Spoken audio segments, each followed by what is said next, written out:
El sol de la mañana caía suave sobre las colinas onduladas de Fuentealbilla, el pequeño pueblo manchego donde Andrés Iniesta había nacido y crecido. Tras años de jugar en los estadios más imponentes del mundo, regresar a su tierra siempre le provocaba una sensación de calma difícil de describir.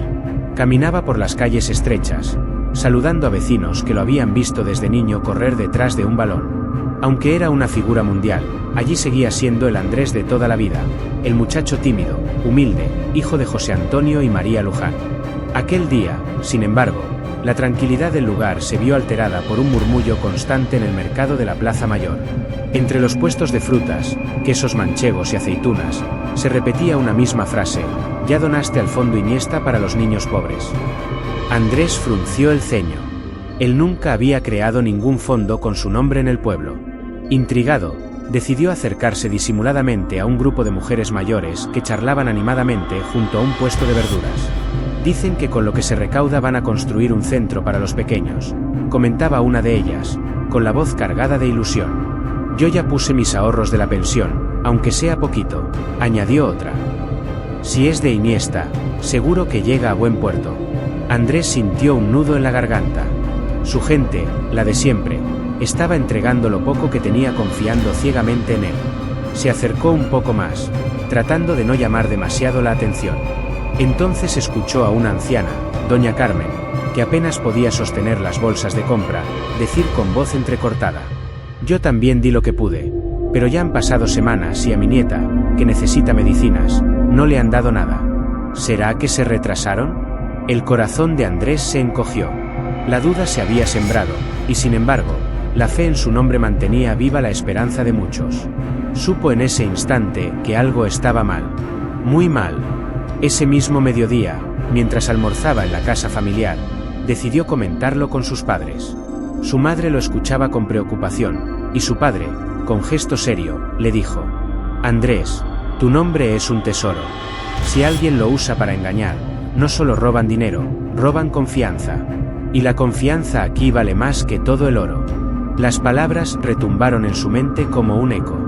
Recordó su carrera, construida no solo con goles o títulos, sino con credibilidad, humildad y entrega. No podía permitir que alguien manchara aquello.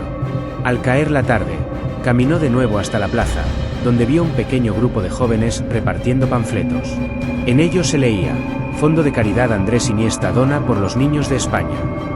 Su fotografía aparecía en grande, con el escudo de España al lado. Las venas de su cuello se tensaron. Jamás había autorizado eso. Tomó uno de los folletos y lo dobló con fuerza en su mano. Decidió no confrontar en ese instante. Era consciente de que, para desvelar la verdad, necesitaba pruebas sólidas. Lo que vio aquel día fue solo la punta de un iceberg que seguramente escondía un engaño mucho mayor. Esa noche, sentado en la terraza de la casa familiar, mientras miraba las luces lejanas del pueblo, tomó una decisión firme: descubrir la verdad en silencio, sin alertar a los estafadores. Se prometió proteger a su gente, aquellos que habían confiado en él toda la vida. Iniesta sabía que, igual que en un partido difícil, el primer paso no era lanzarse al ataque, sino observar, leer el juego y preparar la jugada. Lo que había empezado como un rumor en un mercado se estaba convirtiendo en la batalla más personal de su vida. La mañana siguiente, Fuentealbilla despertó con el rumor de un evento benéfico que tendría lugar en la plaza del ayuntamiento. Según los carteles pegados en las farolas y en los escaparates de las tiendas, se trataba de una gran colecta organizada por el supuesto Fondo de Caridad Andrés Iniesta. El nombre, escrito en letras doradas, brillaba como un sello de confianza. La fotografía del futbolista, sonriendo con la camiseta de la selección española, presidía la propaganda. Andrés, con una gorra sencilla y ropa de faena que solía usar en la viña familiar, decidió pasar inadvertido entre los vecinos. Quería observar, escuchar, sentir lo que de verdad estaba ocurriendo. Caminó con las manos en los bolsillos y el rostro medio cubierto, como cualquier hombre del campo que acude a una feria. Nadie parecía reconocerlo, y eso le dio un margen de tranquilidad. Cuando llegó a la plaza, se encontró con un escenario improvisado. Había una tarima con altavoces, mesas cubiertas de manteles blancos y una enorme caja transparente para las donaciones, adornada con cintas rojas y amarillas. Varias personas jóvenes, vestidos con chalecos que llevaban impreso Voluntario Iniesta, recorrían el lugar repartiendo folletos y animando a la gente. Con tu ayuda, construiremos un futuro mejor para los niños sin recursos. El propio Iniesta estará orgulloso de vosotros. Andrés sintió un escalofrío. La seguridad con la que usaban su nombre lo indignaba. Miró alrededor. Decenas de familias, campesinos, ancianos y madres jóvenes estaban reunidos, algunos con billetes ya preparados en la mano. Se respiraba un aire de ilusión mezclada con ingenuidad. Subió a la tarima un hombre corpulento, trajeado, con el pelo engominado y un micrófono en la mano. Su voz retumbó en toda la plaza. Queridos amigos de Fuentealbilla, hoy nos unimos bajo el noble espíritu de Andrés Iniesta, hijo de esta tierra, campeón del mundo, ejemplo de humildad. Él, aunque no puede estar aquí en persona, ha confiado en nosotros para traer su misión solidaria a cada rincón de España. El público estalló en aplausos.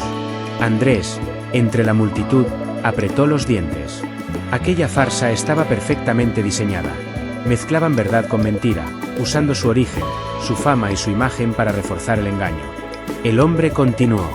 Cada euro donado se destinará a los niños más necesitados. Ya hemos entregado ayudas en varias provincias, y pronto anunciaremos nuevos proyectos. Gracias a la generosidad de Iniesta y de todos vosotros, cambiaremos vidas. Mientras hablaba, dos voluntarios pasaban con las cajas de donación entre el público. Andrés observaba cómo las monedas y los billetes caían dentro con un sonido metálico que le taladraba la conciencia. Una anciana, con las manos temblorosas, dejó lo que parecía ser el resto de su pensión. Una pareja joven metió un sobrecerrado, probablemente con ahorros para algo que ahora quedaba pospuesto. Andrés sabía que debía actuar con cabeza fría. Sacó de su bolsillo un pequeño cuaderno y empezó a anotar detalles, nombres, rostros, frases.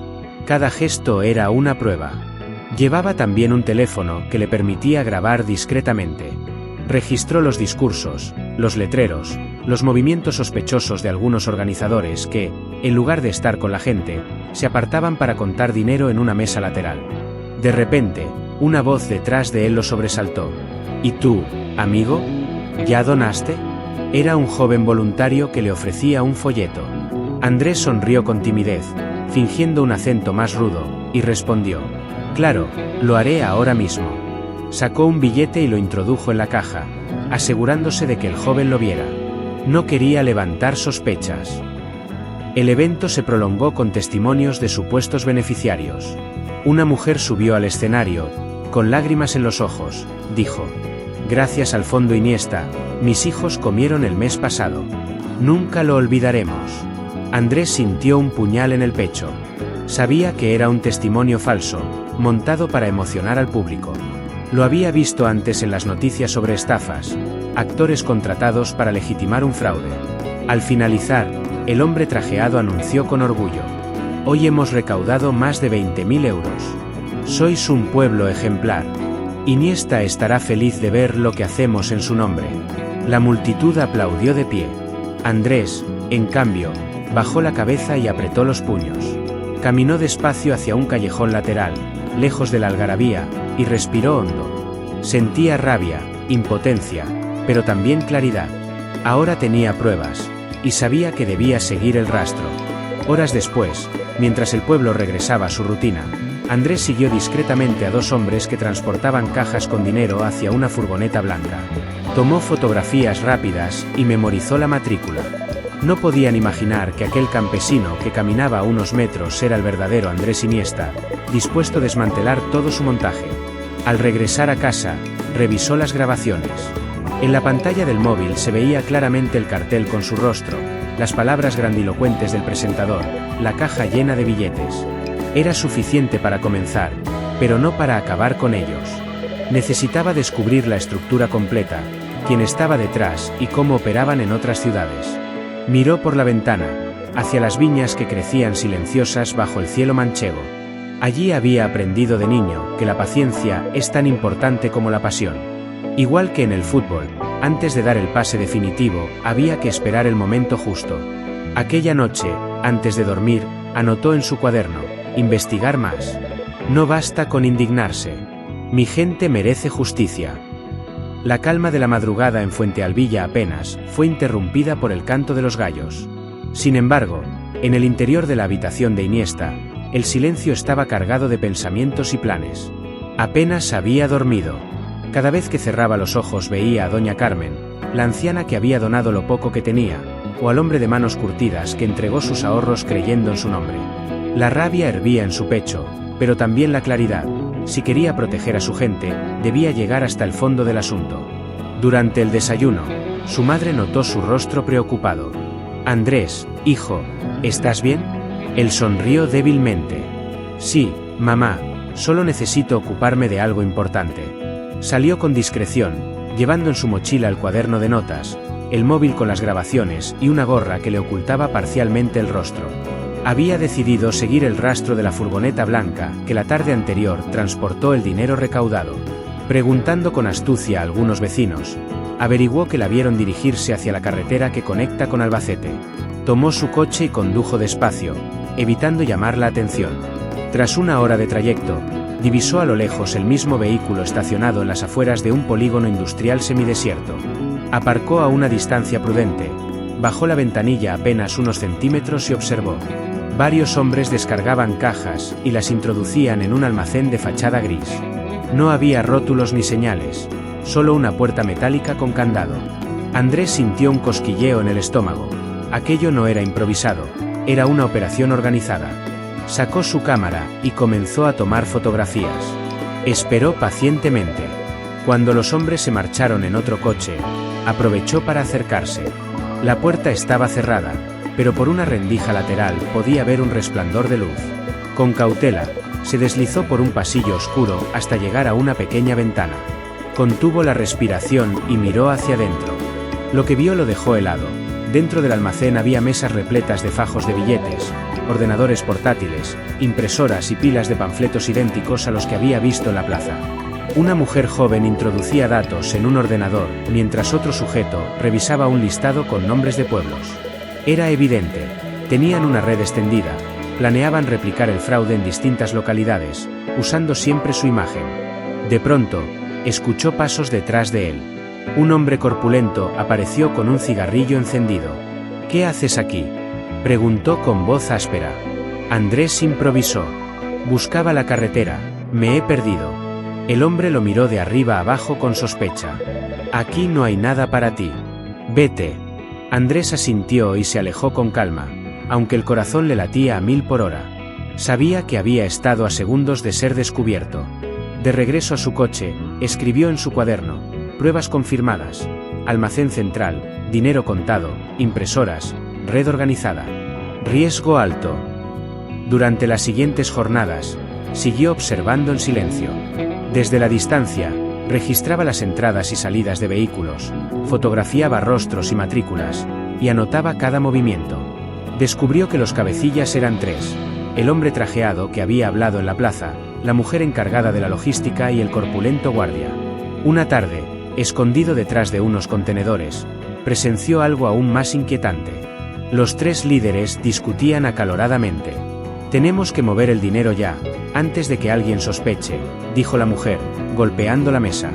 «Tranquila», respondió el trajeado.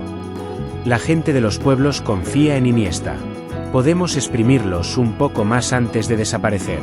Andrés grabó cada palabra con su móvil. Sintió una mezcla de ira y tristeza.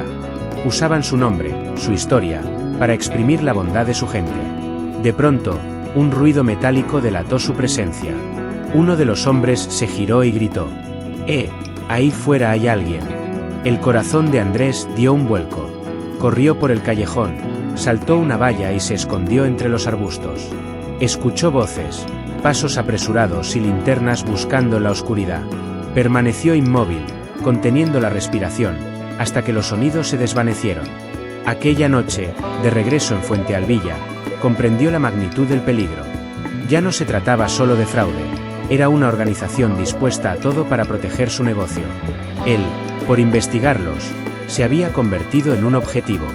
En la penumbra de su habitación, mirando las grabaciones acumuladas, se habló a sí mismo como si estuviera en un vestuario antes de un partido crucial. «Andrés, no puedes parar ahora. Si lo haces, ellos seguirán robando la esperanza de tu gente. Y eso es peor que cualquier derrota en el campo». La decisión estaba tomada. Enfrentaría el riesgo, reuniría más pruebas y prepararía la jugada final. Como en el fútbol, sabía que la paciencia y la estrategia eran claves. Solo necesitaba esperar el momento perfecto para dar el pase definitivo, el que cambiaría la partida. El amanecer de aquel domingo trajo consigo una sensación de inquietud en el aire. El pueblo de Fuentealbilla estaba decorado con banderines y altavoces, pues los organizadores del Fondo de Caridad Andrés Iniesta habían anunciado un gran evento benéfico regional. Se esperaba la llegada de vecinos de varios pueblos cercanos, periodistas locales y hasta un canal de televisión comarcal. Para los estafadores, era el golpe maestro, recaudar una suma considerable antes de desaparecer. Para Andrés, era la oportunidad perfecta de desenmascararlos frente a todos. La plaza mayor se llenó de familias, niños con globos y ancianos sentados en bancos, expectantes. Una tarima más grande que la anterior se alzaba en el centro, con una pancarta inmensa que rezaba: Fondo de Caridad Andrés Iniesta Unidos por los Niños. En la mesa principal, otra caja transparente esperaba las donaciones. Los estafadores hicieron su entrada triunfal. El hombre trajeado, sonriente y con micrófono en mano, saludó al público con el aplomo de un político veterano. La mujer de logística organizaba a los voluntarios, mientras el corpulento guardia vigilaba con gesto duro. «Queridos amigos», tronó la voz del trajeado. «Hoy estamos aquí para demostrar, una vez más, que la solidaridad de La Mancha no tiene límites. Gracias al ejemplo de nuestro Andrés Iniesta, estamos cambiando la vida de cientos de niños». La multitud aplaudió emocionada. Algunas personas ya se acercaban con sobres y billetes preparados. Pero justo cuando la música comenzaba a sonar, una figura avanzó desde el fondo de la plaza. Llevaba vaqueros sencillos, camiseta clara y la gorra en la mano. Su rostro era inconfundible. Un murmullo recorrió el lugar. «Es Iniesta, es él», susurró alguien. «¿Qué hace aquí?», preguntó otra voz. El hombre trajeado palideció de inmediato.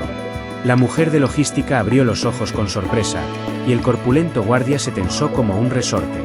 Andrés subió a la tarima despacio, con calma, pero con la firmeza de quien está a punto de jugar la final más importante de su vida. Tomó el micrófono y miró a los presentes. «Amigos, vecinos, familia, hoy estoy aquí no como futbolista, sino como uno de vosotros. He visto mi nombre en carteles, en folletos, en promesas que nunca hice. Y he visto a personas generosas entregar lo poco que tienen porque confían en mí». Un silencio pesado cayó sobre la plaza. Andrés sacó su móvil del bolsillo y lo conectó a la pantalla del escenario. De inmediato comenzaron a proyectarse los vídeos que había grabado, los estafadores contando dinero en el almacén, los panfletos apilados, las discusiones sobre cómo exprimir a la gente. Cada palabra resonaba ahora amplificada frente a todos. El trajeado intentó interrumpir. «Esto es un montaje. Mentiras. No le creáis». Pero la policía local, alertada por Andrés con antelación, apareció en ese mismo instante. 2 agentes avanzaron hacia el escenario. La multitud, antes confusa, comenzó a murmurar con indignación. Varias personas gritaron: «¡Nos han engañado! ¡Ladrones!». El corpulento guardia trató de huir, pero fue reducido rápidamente. La mujer de logística bajó la cabeza, resignada. El trajeado forcejeó, pero los agentes le esposaron mientras la gente aplaudía, no de alegría, sino de alivio y justicia. Andrés volvió a hablar al micrófono. Su voz temblaba, no de miedo, sino de emoción contenida. «Lo peor de este fraude no es solo el dinero robado. Lo peor es la confianza traicionada. Y esa confianza no se compra, no se roba, se honra». El público lo miraba con lágrimas en los ojos. Doña Carmen, la anciana del mercado, se levantó entre la multitud y gritó: «Gracias, Andrés. Nunca dudamos de ti». El aplauso que siguió fue diferente, limpio, sincero. Andrés levantó la mano pidiendo calma. «No quiero que esto termine solo en rabia. Quiero que de aquí nazca algo verdadero. Por eso, hoy mismo, anuncio la creación del Fondo Solidario Fuentealbilla. No llevará mi rostro como bandera, llevará vuestra voz, vuestra transparencia. Cada euro se mostrará, cada ayuda será visible. Y yo estaré aquí, con vosotros, para asegurarme de que nada ni nadie vuelva a jugar con vuestra fe». La pancarta falsa fue retirada, y en su lugar, un simple cartel hecho a mano por unos jóvenes del pueblo fue colgado: «Solidaridad de verdad». Ese gesto, sencillo pero honesto, arrancó otra ovación. Cuando la plaza comenzó a vaciarse y la policía se llevó a los detenidos, Andrés se quedó un momento en el escenario, mirando a su gente. No había trofeos, ni himnos, ni flashes de estadios. Pero en aquel instante sintió que acababa de ganar el partido más importante de su vida. Miró al cielo manchego, azul y vasto, y pensó: la confianza de mi gente es el mayor título que puedo tener.